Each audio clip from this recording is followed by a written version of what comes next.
les habla el profe Gabriel. Esta es la tercera parte relativo al tema de cálculo de esfuerzos en engranes. En esta ocasión, estas láminas van a hablar de el fenómeno de fatiga superficial, esfuerzos de contacto en general, y después lo aplicamos al caso de engranes, que es precisamente lo que nos atañe en este momento. Entonces, el caso es que hay muchísimas partes de máquina, tal vez las más comunes son las ruedas que circulan sobre un riel o los cojinetes de bolas, cojinetes de rodillos, en donde tenemos una superficie curva rodando sobre otra superficie, no necesariamente curva, pero hay rodadura, hay un contacto.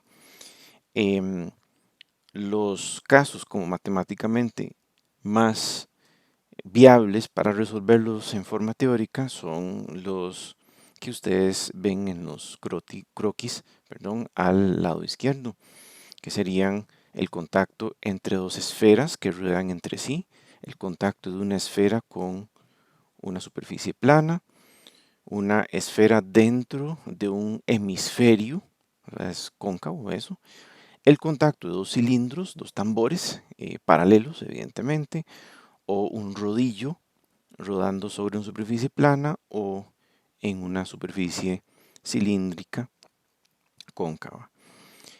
En el modelo que ustedes pueden ver a la derecha, pueden notar que los esfuerzos son grandes cerca del área de contacto y básicamente se van diluyendo, se van disipando conforme uno se aleja de la superficie.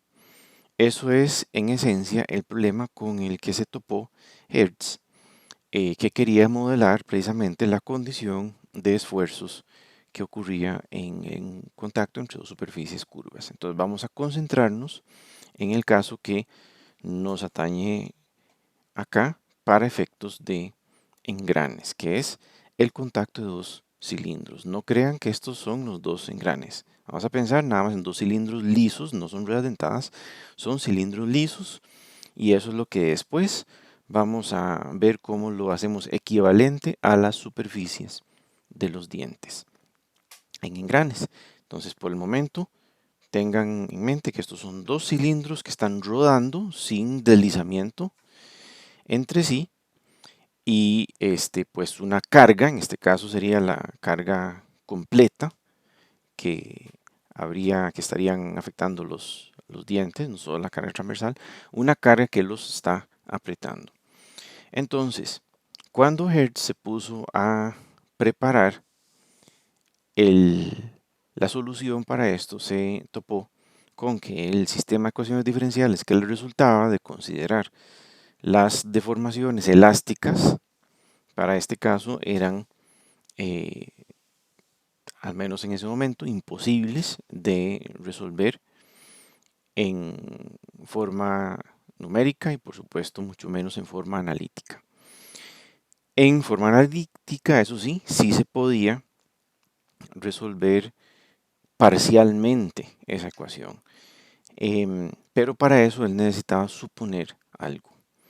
Entonces, esa suposición consistió básicamente en lo que ustedes pueden ver en la imagen de la izquierda, que la distribución de esfuerzos en el punto de contacto seguía un perfil parabólico. ¿Por qué? Y simplemente porque es la curva más sencilla que no ponía discontinuidad, que tenía valor cero en los puntos en donde el contacto empezaba y terminaba y valor máximo a la mitad de esa trayectoria. O sea, la curva más simple, continua, que se podía suponer. Entonces, esa suposición le permitió llegar a unos resultados intermedios que resultaron en esa ecuación que es la convencional, la que ustedes ven ahí, la convencional para cálculo del esfuerzo de contacto entre dos cilindros. Entonces, como pueden ver, el esfuerzo de contacto es función de la carga transversal, del ancho de los cilindros, del radio de curvatura de cada uno de los cilindros y de las propiedades de los dos materiales. del módulo de Poisson, ese mu, y el módulo de elasticidad de cada uno de ellos. Esa suposición es razonable, la que se hizo originalmente es razonable, pero como vamos a ver más adelante no es enteramente precisa. Eso no es un problema, pero sí es algo que uno necesita conocer siempre que esté usando datos de tabla y sobre todo siempre que esté usando esta ecuación para estimar la magnitud de los esfuerzos. Les decía que había supuesto una forma particular de la distribución de esfuerzos, o sea, supuso que esa distribución de esfuerzos era una parábola, lo que está ahí en ese color lila, para llegar a unas soluciones parciales que le servían para estimar los esfuerzos. Entonces lo primero que hizo fue calcular cuál es el ancho de ese contacto. Si uno tenía dos cilindros en contacto y los apretaba uno contra otro con la carga W, ¿qué tanto se ampliaba? ¿Cuál era la base en que eso se deformaba? ¿Cuál era el ancho de ese contacto? No el ancho B, que es el ancho de los rodillos, sino cuál es el ancho del contacto que se forma de acuerdo al radio de curvatura y a la elasticidad de los materiales. Entonces, eso fue lo que le dio el dato de A. Ese dato de A, como ustedes pueden ver, nos dice que ese ancho del contacto depende de un factor elástico K. Vean que depende de los módulos de elasticidad y módulos de Poisson. Y de el ancho de cara, así como de la magnitud de la carga. Todo eso tiene sentido intuitivo, como también lo tiene que el ancho va a ser proporcional a un radio equivalente. O sea, uno que considera los dos radios de curvatura. Todo esto salió de un análisis elástico. Entonces, ese ancho de contacto, dado por 2 veces A, y el ancho de cara de esos rodillos, ya nos puede dar un área entre la que yo puedo dividir la carga. Entonces ese factor que ustedes ven, W entre 2A por B, ese factor es el esfuerzo promedio. Eso es si fuera un esfuerzo distribuido uniformemente, pero como se supuso que era una distribución parabólica, al menos en dirección del ancho, entonces hay que ajustarlo para encontrar el máximo, ¿verdad? ¿Cuál es el valor máximo de ese esfuerzo de contacto? Esto es algo que se resuelve de forma teórica, es simplemente una relación de áreas entre la que está debajo de la parábola y la que está debajo de un rectángulo, ¿verdad? Con ese esfuerzo promedio, y da ese 4pi. Entonces, como sabemos A, sabemos B, se sabe la magnitud de la carga, se puede encontrar el esfuerzo máximo según esta suposición. Eso es lo que nos resulta, entonces, si sustituyen esos valores, lo que resulta en esta ecuación que ustedes ven ahí, si se acomodan los términos. El asunto es que en realidad esa no es la distribución real de esfuerzos a nivel microscópico. Si ustedes se fijan en qué pasaría si tenemos una superficie plana que la está tratando de penetrar una superficie curva, un rodillo, una esfera, ustedes pueden ver que viene lisa, adquiere una curvatura hacia abajo, después se acomoda una curvatura hacia arriba y por último otra vez curvatura hacia abajo. En suma, hay una zona de flexión en un lado, una zona de flexión en dirección contraria en el centro y después otra vez una nueva zona de flexión en el otro lado. Exagerando el efecto, eso quiere decir que en esa zona tenemos, aunque apenas está empezando el contacto, tenemos una flexión. Y la flexión es lo que mueve la fatiga. Esa zona que ustedes ven ahí en el croquis como ampliada es la zona en donde están los esfuerzos de flexión positivos, que son precisamente los que abren las grietas de fatiga. Entonces, la suposición de Hertz de que en esa zona el esfuerzo era cero no es cierta. Más bien, el esfuerzo de Hertz es como el que está en el croquis en morado, y el esfuerzo real más bien tendría una forma más parecida a la que está croquisado como en verde. Lo bueno es que esto no tiene problemas mientras uno esté comparando los esfuerzos que uno calcula con la ecuación de Hertz, con una resistencia que también se calcula con la misma ecuación de Hertz. Entonces, si queremos ver la resistencia de un material a la picadura, a esa condición, pues necesitamos una prueba que sea leal a esa condición, y eso es básicamente el fundamento en el que se basan todos estos ensayos, que está diagramado en ese ensamble prototipo.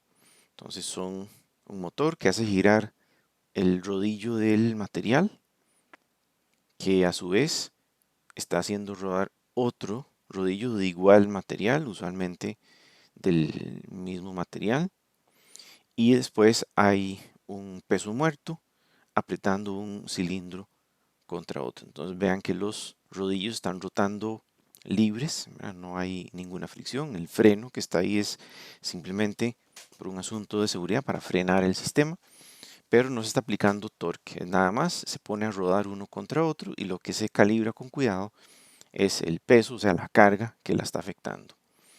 Entonces, este modelo de dos rodillos, esa es la prueba, pero lo bueno es que los datos nos sirven para cualquier caso de una aplicación en donde tenemos algo que se parezca a dos rodillos en contacto, los cojinetes de pines, si una leva con un rodillo seguidor, una rueda sobre un riel, o simplemente rodillos sólidos que estén en contacto directo uno con otro en una máquina cualquiera. Aquí también entran los engranes, como vamos a ver un poquito más adelante, pero antes veamos qué pasa con la resistencia, que era originalmente lo que estábamos conversando. El asunto es que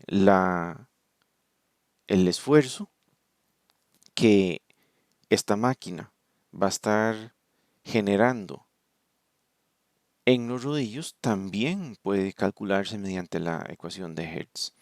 De hecho, el ensayo Buckingham, que es uno de los que se usa para encontrar resistencia a la picadura, precisamente de esas variables ya hay algunas definidas por costumbre, tal vez no por norma, pero sí por costumbre, que es el ancho de los rodillos, el radio de los rodillos, que se ingresan directamente en la fórmula. La carga P es constante, se ingresa en la fórmula, y las propiedades del material también. Entonces, cuando se reporta la resistencia, vean que la resistencia se reporta ya pasados los datos por la ecuación de Hertz. De manera que no importa que la aproximación de Hertz no sea enteramente precisa, porque la ecuación que uno usó para encontrar el esfuerzo y la ecuación que se usó para encontrar la resistencia son la misma. Entonces pasan por la misma ecuación, de manera que sí son comparables, sí son equiparables. Lo que no podría ser es que uno haga el cálculo, por ejemplo, con un método numérico, o haga una medición del esfuerzo en el material con una galga de formación o interferometría o algo así, y trate de comparar eso con este valor de SC. Simplemente no son comparables, porque la medición que uno hizo no pasaría por la ecuación. En este caso sí. Entonces, por eso es que si uno calcula esfuerzo de contacto con la ecuación de Hertz, se puede comparar con el dato de tabla, que es ese S sub C. No todas las tablas que reportan propiedades de materiales aclaran que esto se hace, simplemente dan, vea, estas son las propiedades del material, digamos, fluencia, rotura, resistencia a la compresión, resistencia a la picadura. No dicen qué pasó por aquí. pero sí pasó por ahí. Entonces no es algo que uno pueda despreciar o olvidarse simplemente. Esta es una superficie al microscopio de un cojinete que está en proceso de picaduras. Las picaduras son bien pequeñas, tienen ahí un diámetro medio como de 0.1, 0.2 milímetros cada uno. Más o menos para que se den idea de la geometría que tienen, ¿verdad? Son verdaderos cráteres. Y ya a nivel macro, pues aquí tenemos picaduras, ya no un cojinete, sino un diente de engrane que se está degradando con el tiempo. Entonces el diente está nuevo en la primera imagen y como ustedes pueden ver, ahí él se va degradando paulatinamente, las primeras 200 horas, primeras 1000 horas, después la cuarta imagen, si recuerdo bien, son 5000 horas y de ahí hasta que ya falló por completo, me parece que como por ahí de 7000 o 8000 horas. Entonces esa falla ya no es por picadura, vean que ahí se deshojó, hubo un problema, no debido a la operación normal del engrane, sino como hemos mencionado en lecciones previas, un mal tratamiento térmico o, aunque no es el caso acá de esta publicación, o un daño que tenía otro origen, un golpe o algo por el estilo. Muy bien. ¿Cómo migramos de rodillos a engranes para efectos de calcularlo? Básicamente, uno lo que tiene que hacer es acordarse de dónde venían esos perfiles. Recuerden que no son arcos de círculo, los dientes de engrane son envolventes, pero la envolvente, una forma de verla era que era una cuerda que estaba desarrollándose de un tambor con radio igual al radio base del engrane y el extremo de la cuerda iba siguiendo iba siendo seguido por el trazador, entonces una envolvente. Entonces, hay un instante, uno toma un instante precisamente, en el que uno sabe con exactitud cuál es el radio de curvatura del arco que se está trazando en ese instante, que sería cuando pasa por el punto de paso. Entonces, en ese caso, nosotros tenemos la posibilidad de calcular directamente, sin mucho enredo, la curvatura. También se podría para otros puntos, por ejemplo, cerca de la base del diente o cerca de la punta o de otro punto intermedio, pero sería más complicado. Y lo que nosotros no necesitamos es complicarnos la vida. Si estamos apenas haciendo iteraciones de cálculo con engranes, no tenemos chance de estar calculando cada mínimo parámetro geométrico que está actuando ahí. Porque tomaría demasiado tiempo y sobre todo no valdría la pena. Es mucho el esfuerzo para el poco impacto que tiene. Entonces, esos radios de curvatura son los que componen como unos cilindros virtuales. Ese radio de curvatura instantáneo, pues podemos dibujar el círculo completo que corresponde a ese radio de curvatura en ese momento cuando esos dos dientes están en contacto, justo en el instante cuando los dos dientes se están tocando, donde los círculos de paso están siendo tangentes en el punto de paso. Entonces ahí vean que tenemos unos círculos imaginarios, grandotes, que son nuestros dos grandes cilindros que vamos a meter en la ecuación de Hertz. Entonces ocupamos averiguar, bueno, cuánto valen ese R1', ese R2', va a haber uno para cada engrane. Y obviamente habría que considerar también cuánto vale la carga, cuánto vale el ancho y el módulo de elasticidad de los materiales. Entonces empecemos por los radios de curvatura. En este diagrama aquí solo está un engrane, no importa porque el otro engrane pues va a seguir el mismo principio. Tenemos ese instante, o sea, donde el radio de curvatura es el instantáneo, donde la línea de presión es tangente al círculo base, que es el que está en como color lila o rojo. Eso es perpendicular al radio base, a la línea de radio base, entonces se genera ese triángulo rectángulo que tiene hipotenusa, radio de paso, ese círculo en morado es el círculo de paso. Entonces, el radio instantáneo es el de ese círculo verde, el de ese cilindro virtual que estamos viendo ahí, y es precisamente el radio de paso proyectado por seno del ángulo de presión. Nosotros sabemos por la localización relativa del radio base y del punto de paso que SR' es el radio de paso multiplicado por seno del ángulo de presión. Si lo ponemos en términos del diámetro de paso en lugar del radio de paso, entonces queda esa expresión que ustedes pueden ver ahí. Eso vale para el engrane menor, el piñón, y para el engrane mayor, la rueda. Esta nomenclatura nos va a interesar mucho para efectos de evitar errores más adelante. Ojo que el radio de paso prima del piñón y el radio de paso prima de la rueda están relacionados igualmente por la relación de transmisión. Entonces, se puede describir el R sub R' como el R sub P' multiplicado por la relación de transmisión. Como la relación de diámetros de paso va a ser la relación de transmisión, o sea, relación de números de dientes, pues también va a serlo para los R' que nosotros tenemos ahí. La carga no es solo la carga transversal. La carga transversal es el parámetro de diseño que uno usa convencionalmente para cálculos en engranes, pero la verdadera carga es la carga completa. La carga que de verdad está apretando un diente contra otro tiene una componente transversal, que es la útil, y tiene una componente radial, que no es útil, va en dirección del centro del engrane y por ende no aporta torque ni contribuye en nada, pero sí existe. Entonces necesitamos sumar la componente transversal más la componente radial, va a generar un vector W.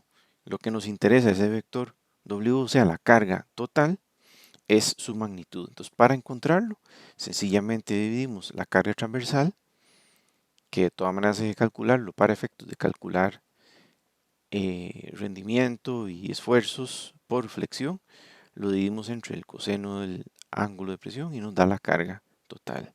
Entonces vean que tenemos las propiedades del material, tenemos los radios de curvatura y tenemos la carga, además del ancho del engrane. Entonces, si nosotros sustituimos cada uno de esos valores en la ecuación de Hertz, lo que nos queda es esa expresión dentro de la raíz que se puede acomodar un poquito para, primero, no enredarnos y segundo, para aprovechar, para separar los parámetros que van a ser constantes de los que vamos a estar iterando, por ejemplo, en un proceso de diseño.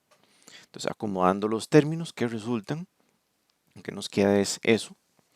Vean que estamos moviendo, como agrupando algunas cosas de lados diferentes y se extraen algunos grupos de acá. Por ejemplo, la raíz del último grupo, ese 1 entre pi por esa suma de relaciones de características elásticas, eso se define simplemente como el coeficiente elástico.